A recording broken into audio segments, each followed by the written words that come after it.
భ్రమరాంబిక మల్లికార్జున స్వామి దేవస్థానం బీరంగూడ గుట్ట మరి ఈరోజు కార్తీక పౌర్ణమి రోజున మరి వేలాది మందిగా మరి అభిషేకాలు మరి అలాగే దర్శనాలు ఇలాగా ఈరోజు మరి పొద్దున్న నుంచి ఇప్పటి వరకు మరి నాకు తెలిసి మరి ఇక్కడ పోలీసు వారు కూడా చెప్తున్నారు 1,00,000 జనాభా 1,00,000 మంది భక్తులు కూడా విచ్చేసి దర్శనాలు చేసుకుంటున్నారని చెప్పి మనకు పోలీస్ డిపార్ట్మెంట్ నుంచి తెలియజేయడం జరిగింది.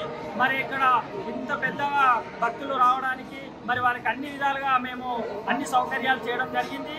మరి ఈరోజు మరి ఇప్పుడు మీరు చూశారు ఈ యొక్క పల్లకి సేవ అలాగే జ్వాలా తోరణం ఈ రెండింటికి మరి వేలాది మంది భక్తులు వచ్చి మరి ఈ కార్యక్రమానికి రావడం జరిగింది.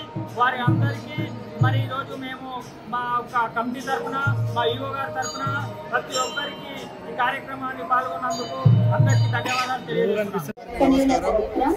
ఈరోజు కార్తీక మాసం సందర్భంగా ఈరోజు కార్తీక పౌర్ణమి రోజున గత 10 సంవత్సరాల నుంచి కూడా అన్నదాన కార్యక్రమం నిర్వహించడం జరుగుతూ ఉంది.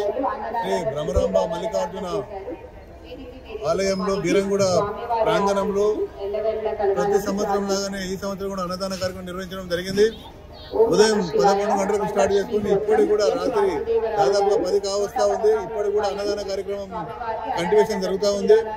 ఇక్కడ ఈ శివాలయంలో కొలిసిన భక్తులకు పొంగు బంగారం లాగా స్వామివారు ఏ విధమైన కోరికలు కోరిన సకల సౌకర్యాలు అష్టాశ్వర్యాలు ప్రధానించి అందరినీ చల్లగా చూస్తాడు. కాబట్టి మేము కూడా ఇక్కడ ఈ స్వామివారి ఉపకు పాత్రలు కావాలని ఇక్కడ అన్నదాన కార్యక్రమం ప్రతి సంవత్సరం నిర్వహించడం జరుగుతూ ఉంది.